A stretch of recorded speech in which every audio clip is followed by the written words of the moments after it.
Pina Bausch is a choreographer who sees no line between dance and theater. Blending these two forms opens up what's possible in her productions, and the ability for her dancers to express themselves within them. For Pina, her dancers' personalities are even more important than their movement, saying, "I'm not so interested in how they move as in what moves them." After years of studying under the choreographer Kurgios and a stint in New York City at Juilliard and the Metropolitan Opera Ballet, Pina Bausch would return to Germany to work with Jos again at the Folkwang Tanzstudio in Essen. It was here she would choreograph her first pieces, eventually taking over the company, before leaving to become director of the nearby Wuppertal Ballet in 1973. Changing the company's name to Wuppertal Tanztheater, she made it clear she meant to strike a new tone. Her work as a choreographer would come of age in Rite of Spring in 1975.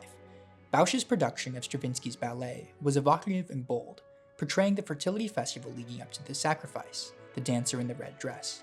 Centered on the push and pull between men and women, the Rite of Spring showed Bausch's ability to tell a story on stage, still within the accepted form of ballet.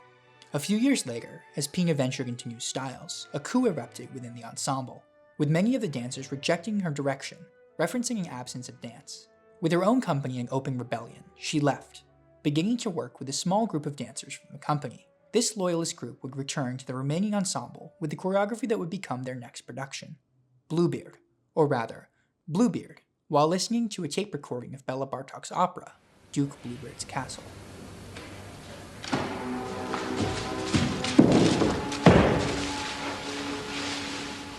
Bluebeard presents a relentless struggle between men and women, intermittently accompanied by a recording of Bartok's opera, which chronicles the life of a man who traps his wives. With this production and her Macbeth adaptation, Pina incorporated dialogue and theatrical action into her work more prevalently, establishing the style that she would come to be known for, dance theater, in German, Tanztheater. Bluebeard would also mark a departure from primarily balletic dance towards repeated everyday movements. These often appear in short sequences throughout Bausch's work, usually between men and women. These phrases often include movements evoking sex or violence, a sense that is increased as the audience sees them play out over and over again. In the latter half of Bluebeard, a woman leans against the wall with her head down, before a man grabs her leg and pulls her away, only for her to crawl back and begin the sequence again. By repeating these sequences, Bausch intensifies their emotions for the audience by making them watch them over and over again, while also exposing how pretend they really are. These sequences bring Bausch's choreography closer to theatrical blocking, but they're only part of dance theater, as the choreographer expresses. Our work is a mixture of elements. I don't know what it is. They dance, people talk, others sing. We use actors too, and we use musicians in the works. It's theater, really. For us, the stage, the settings are important too. We aren't just dancing in a room, in a space, where it is, the location, the atmosphere where the movement happens. That matters in my works. These atmospheres often include covering the stage in materials like leaves, peat, or cinder blocks, helping bring a sense of place to dance theater productions. Each of these impromptu dance floors affects the choreography in their own way, while also providing a uniting visual motif to productions which are otherwise characterized by variety.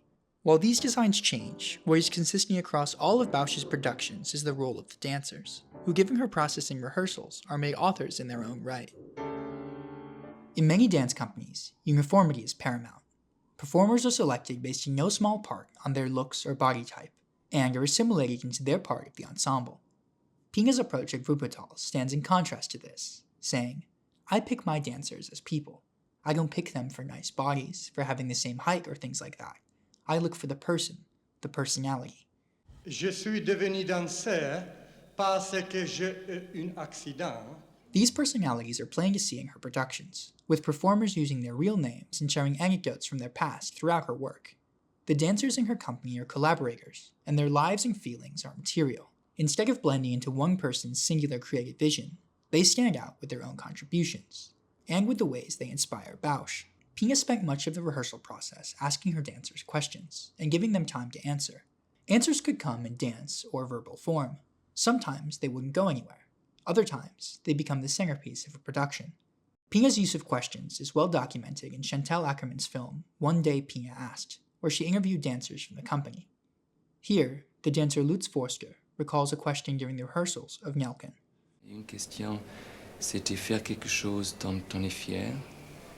Et je viens de revenir d'Amérique et j'ai appris un peu le langage sourd-muet et j'ai appris la chanson, The Man I Love de George Gershwin et j'ai présenté.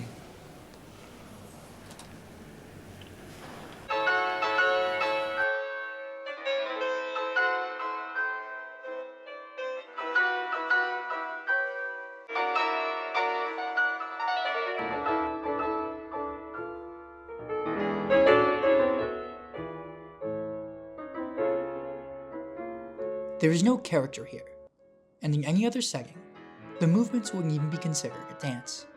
But there is a feeling. In this blend of theater and dance, the dancers are able to give a piece of themselves to the work. This moment in Nelken is language, music, and movement, all in one. It is a feeling that can only be conveyed without any notion of boundaries, by a dancer without artifice. While making Nelken, Pina mostly asked her dancers about love.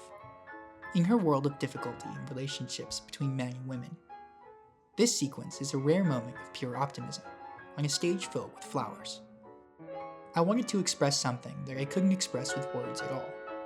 Something I have to say urgently, but not verbally. These are feelings or questions. I never have an answer. I'm dealing with something that we all sense. That occupies all of us in a similar language. I'm the audience as well. And when I see, I feel something. I can only come from my own instinct. When I trust my feeling, I believe it's not only mine. I share it with others. By sharing these feelings through dance theater, Pina became one of the most important choreographers of the 20th century. Not through a singular vision, but by the space she made for her company to show not only how they move, but what moves them.